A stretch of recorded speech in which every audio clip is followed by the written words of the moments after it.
Hello and welcome back to the final episode of Doom. So there's a couple of things I wanted to talk about. First of all, it didn't just stop at Windows. The ultimate version of Doom did not end with Doom 95. In fact, if anything, Doom 95 is now considered to be obsolete now that we have so many other better, more modern source port programs that allows us to play Doom on modern PCs. And this is GZ Doom, which is sort of like a modified version of the original Z Doom that we used for the last episode. And GZ Doom offers OpenGL support. That's where it gets the G from. Now, OpenGL is an API for 3D hardware accelerated graphics. As you can plainly see, the graphics look significantly better than what we're used to. And also, in order for this game to look much better than the original engine is capable of, this is actually using a new engine. This is using something that takes the 2.5D perspective or 2.5D game and converts it into 3D polygons so that we can see everything in real 3D. So you can notice how I can look up and down, and well, this level doesn't really show that off a whole lot, but now I can actually look up and down because now we have a proper Z axis to work with. This is probably, now some of you might be wondering, is this the first stage in episode 3 of Doom? No, it isn't. It's actually the second to last stage in episode 3, and the reason for this is because I did not want to play all the other stages in episode 3 because I don't think they're very good. I really don't. I don't like any of the stages in episode 3 except this one. This one actually is pretty good. It's kind of weird if you think about it. That all the others aren't that great, but this one is actually good enough to be possibly one of my favorite stages. So this one, pretty good, and Doom definitely ended on a high note with this one. Now, obviously, we're not playing the original retail version of Doom. We're playing a updated version that has a 4th episode, and what do you know? We're actually going to check it out because this episode ended up being too short. So we're going to take a look at a little bit of episode 4 later in this part of the video. But first, we're actually going to beat this level. And remember that BFG I was talking about, I think in the first episode of Doom? Well, we'll finally get to see the BFG, and here it is, the BFG. The big fragging gun. I know everyone thinks it's not called that, but trust me, it is called that. That's its official name. But anyways, so the big fragging gun, or BFG 9000, is a pretty powerful weapon. In fact, it is so powerful that it would be a waste of ammo to just use it on these guys. So that's why I'm not using it just yet. But I will use it soon for the final boss. Yeah, so there's a couple of things I just want to point out. Doom was originally going to be a game based on the Aliens franchise, but id Software decided, you know what, let's just make up something completely from scratch so that we have more creative control over what's going on here. That was actually a good move in my opinion, because I think originality does offer for more flexible creative story, or not story, but gameplay.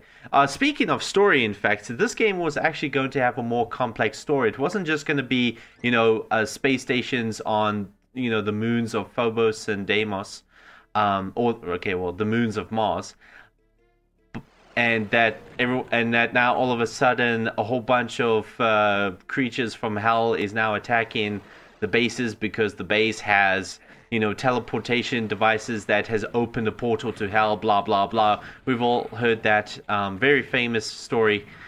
But there was actually going to be a much deeper story. And Tom Hall, who was one of the co-founders of id Software, one of the 4 co-founders, actually created a more intricate story for this game. However, John Carmack, the lead programmer of Doom, decided not to have a complex story because he thought it would get in the way of the gameplay. And I can kind of see where he's coming from, but I think good story and good gameplay can definitely coexist. John Romero, who was the other game designer and also the other programmer on Doom, also wanted there to not be a complex story, but at the same time, he, unlike John Carmack, appreciates good story in games. So in later games, he wants to, he would want to create a more interesting story for future projects, but we'll talk about that later on. All right, so this is the final stage in Doom, and this is basically a big boss fight. But it's not going to seem like much of a boss fight because we have the BFG. So I saved it for this boss fight, and you'll finally get to see how ridiculously powerful this thing is. So here I am using the plasma rifle, forgetting I have the BFG, and then I realized, hold on, I've got the BFG. Yeah, that thing is creepy as heck. That big spider mastermind. So look, 1 shot, 2, that's it, it's dead. I was like, oh, that was quick. No, seriously, that thing is a lot more challenging when you have just like a rocket launcher or a chain gun. Anyways, so I decided, this episode is getting pretty short. Let's go back to episode 2 and let's fight the final boss in episode 2. I realized that I probably should have showed this in the second part of Doom. But, well, at least you'll get to see it now. And to be honest, this is more of an epic boss fight than the other one was, even though the other one is more intimidating looking. But this one's still pretty freaky. Big rocket launching, yielding monster. This is the Cyber Demon. And it's probably the most iconic monster. In fact, this is the monster that you see at the beginning or the title screen of Doom 2, which we're going to cover in the next part. And there you go. That's, definitely more challenging than, let's be honest, that monster was a lot more challenging if you played this game in the original DOS without a mouse. Using the arrow keys to... Yeah, it would definitely have been a lot more challenging. But with the mouse, it's a lot easier. In fact, a lot of these games become like 3 times easier just through the mouse alone. Anyways, I figured that, well, this is a pretty short episode, so let's take a look at episode 4. Wasn't originally planning on doing this. Yeah, that's Deimos. Deimos is apparently where hell is. Anyways... So we're going to go to episode 4. I wasn't originally going to do this episode because it's not... I wouldn't consider this episode canon. This is more like a DLC for Doom, But, DLC did not exist back in 1993-94, so obviously they had to re-release the game with the additional episode onto... I don't think this ever got a floppy release. It probably only got a CD-ROM release. But I remember watching an episode, a video on YouTube of John Romero talking about production of Doom. And he mentioned that in order to promote the game, they needed to have a free version of the game that anybody could get, and that way that would be like free advertising. Like people would just enjoy the shareware version so much that they would go and buy the full version, and it worked. A full third of the game, back then it was just 3 episodes of Doom. The entire first episode would be for free, and that's the only one I had when I was a kid, the shareware version, because unfortunately I couldn't find a copy of the actual game at the shops, at the stores, but eventually I would get the full version, so that's awesome. Anyway, so so John Romero's design philosophy was actually is what helped the company a ton, because instead of, because obviously not everyone back in 1993 had the internet, so they needed to get this thing out to retailers. The problem is that they don't have a lot of money to, mass produce copies of the game and to advertise it like crazy. Wolfenstein 3D was successful, but it wasn't that successful to the point where they'd have lots of money. Anyways, so they decided, how about we just send a digital copy of the game to different retailers and get them to supply the shareware version, and they can sell the disc with the shareware version for free. Like they would make the profits off the shareware retail copies, but id Software wouldn't see any money. So, but it actually worked because people went out of their way to buy the full retail version. So very clever on their part. Now, I mentioned how Romero, in my opinion, is an excellent level designer. This is one of the very few levels that he actually worked on. Originally, I thought he did not work on any of the episode 2 levels, and I'm not so sure about that, but episode 4 was one that he definitely made a few levels for, and this was one of them, and I really like this level. This level is absolutely fantastic, and it's so intricate and so interesting. It's not just, shooting down monsters in a big room. It's how you get to the exit that's a lot of fun. And I think that this level does that the best. But obviously episode 4 is much harder than episode 1, 2, and 3. So I actually do struggle a bit with this level. This game has been ported over to many game consoles, including the PlayStation 1, the Sega Saturn, the Sega 32X, which is an add-on for the Genesis / Mega Drive, the Super Nintendo, the Jaguar. It's amazing, really. So basically, let's face it, the console ports were not all that great. Some people will say that the PlayStation 1 version actually is pretty good, but I still prefer the PC version. The PlayStation version is a lot like the Jaguar version, where the levels aren't really all that detailed. Take a look, I've got only 1% of health. Oh man. And it's amazing how long I survive with just 1% of health. I decided to bring up the HUD so that you guys can see how badly damaged our character is. But yeah, but the PlayStation does have one thing that the PC version doesn't, and that is better ambience. Like, the music is better.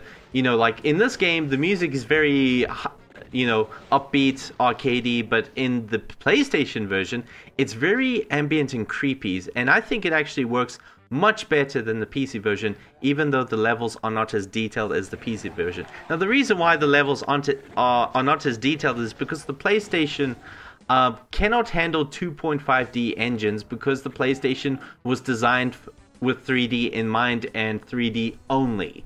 Okay, well, it can also do 2D, but the 2.5D engine takes advantage of the quirks of the PC, and the PlayStation doesn't have those quirks, so as a result, they had to reduce the detail of the levels, but they try to make up for it by having other features that the PC version doesn't have, such as colored lighting and things like that. But ultimately, at the end of the day, I think I still prefer the PC version because of the more detailed levels. But it's mostly aesthetic details. The layout is still the same for the most part. Anyways, I'm just trying to think what else I can talk about. Oh, by the way, talking about, the engine, none of the doors or the walls or anything like that can move horizontally. Everything can only move vertically, because bear in mind, this is a 2.5D engine. You don't have full three-dimensional capabilities, and it's just the limits of the engine. Now, some people might wonder, why is that the case? Because doesn't Wolfenstein have horizontal moving objects? Yes, it does, but then again, Wolfenstein doesn't have any kind of vertical motion. So that too has its own limits. And it's not about which engine is more advanced, it's about, what features can you have. And because, computers weren't very powerful back in those days. So they had to pick one. They couldn't have an engine do both horizontal and vertical terrain motion, like doors and stuff like that. But I'm glad they went for the vertical because that allowed for more interesting gameplay, such as elevators and stairs that rise and stuff like that. Alright, so anyways, one more thing I want to talk about.